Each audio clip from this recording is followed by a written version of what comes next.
6 నెలల్లో పెళ్లి పథకంలో చేరండి. మీ ప్రియమైన వారికి 6 నెలల్లో పెళ్లి చేయండి. కృష్ణ సాయి బ్రాహ్మణ వివాహ పరిచయ వేదిక బ్రాహ్మణులకు మాత్రమే. మరిన్ని వివరాలకి కాల్ 8855592015 లేదా 9000333990.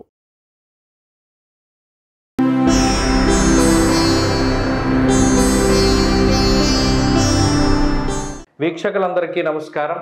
డిసెంబర్ నెల 8వ తారీఖు లగాయతు డిసెంబర్ 14వ తారీఖు శనివారం వరకు ఉండేటువంటి గ్రహగతుల ఆధారంగా ద్వాదశ రాశుల వారికి ఈ వారం ఏ విధమైనటువంటి శుభాశుభ ఫలితాలు కలగబోతున్నా తెలుసుకుందాం. మీనరాశి వారికి ఈ వారం సాధారణమైనటువంటి గ్రహస్థితులు ఉన్నాయి. అయితే మీరు గమనిస్తే గత వారంలో మనం ఒక మాట చెప్పాం.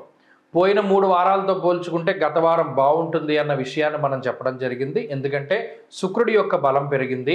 రవి ఒక్కొక్క డిగ్రీ మారి ముందుకు వచ్చే కొద్దీ రవి యొక్క బలం పెరుగుతూ ఉన్నది కాబట్టి ఆ తాలూకు ఫలితము, అలాగే చంద్రుని యొక్క స్థితిగతులు, అలాగే ప్రత్యేకించి ఈ రాశి వారికి వక్రించిన గురుడు తాలూకు ఫలితాలు, ఇవన్నీ కూడా కొంత పాజిటివిటీగా మనం చెప్పాం.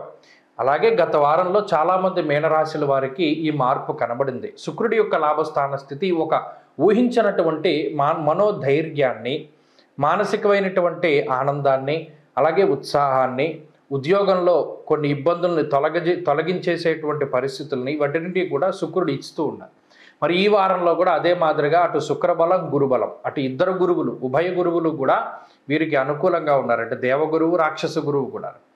అంతేకాకుండా ఇక్కడ జన్మరాహువు కానీ, పంచమ కుజుడు కానీ, భాగ్య రవి కానీ, అంటే 3 కోణాల్లోనూ 3 పాపగ్రహాలు. అందువల్ల ఇది ప్రధానంగా ఆర్థిక వ్యవస్థ మీదే దీని ఇంపాక్ట్ ఉంటుంది. అందుకనే మీనరాశి వారు ఎప్పుడూ ఒక విషయం దృష్టిలో పెట్టుకోండి. ఎప్పుడూ జూదం కానీ, స్పెక్యులేషన్ కానీ, ఆన్లైన్ ట్రేడింగ్లు కానీ, లేదా ఏదైనా మరి ఇతరత్ర బెట్టింగ్లకి సంబంధించినటువంటి వాటి జోలికి, ఆ వ్యసనాల జోలికి పోకండి.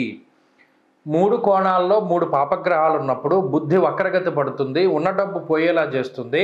₹1 వస్తే ₹30 పోయేటువంటి పరిస్థితులు ఉంటాయి. కాబట్టి చాలా అప్రమత్తతోటి ఉండండి. ఎక్కడా కూడా ఈజీ మనీ కోసం వెంపర్లాడితే మీనరాశి వారు దెబ్బతింటారు. అదొక్క విషయాన్ని దృష్టిలో పెట్టుకోవాలి. ఇక ఇప్పటికే ఉన్నటువంటి పరిస్థితులతోటి ఆరోగ్యం అనేటువంటిది కొంత ఇబ్బంది పడేటువంటి మాట వాస్తవం. అయినప్పటికీ కూడా ఆరోగ్యం కొంత ఇబ్బంది పడినా మళ్ళీ మెరుగుపడుతూ ఉంటుంది. కాబట్టి ఆరోగ్య సంబంధమైనటువంటి దోషాలు ఏమీ లేవు. ఆర్థికంగానే జాగ్రత్తగా ఉండాలి. ఇక మిగతా విషయాలన్నీ కూడా అంటే ఉద్యోగంగా కానీ, వ్యాపార పరంగా కానీ స్థితిగతులన్నీ సాధారణంగానే ఉన్నాయి. కాబట్టి వాటిలో ప్రత్యేకమైనటువంటి ఇబ్బందులు ఏమీ లేవు. స్వయంకృతాపరాధం వల్ల అంటే ఉన్నట్టుండి మీకు వచ్చిన ఆలోచన ద్వారా మీరు ఏదైనా నిర్ణయం తీసుకుని ఉద్యోగాన్ని వదిలేస్తే తప్పితే ఉద్యోగం మాత్రం పోదు. ఉద్యోగంలో మాత్రం ఇబ్బందులు రావు. ఆ విషయాన్ని దృష్టిలో పెట్టుకోవాలి. చాలా లౌక్యం ప్రదర్శించగలుగుతారు, చాకచక్యంగా నిర్ణయాలు తీసుకోగలుగుతారు.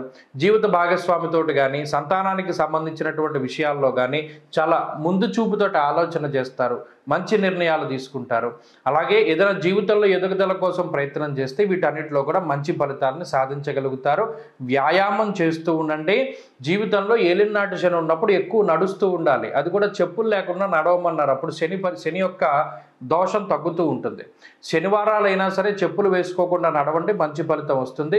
ప్రతిరోజు పొద్దున లేవగానే చక్కగా ఆదిత్య హృదయాన్ని చదవండి.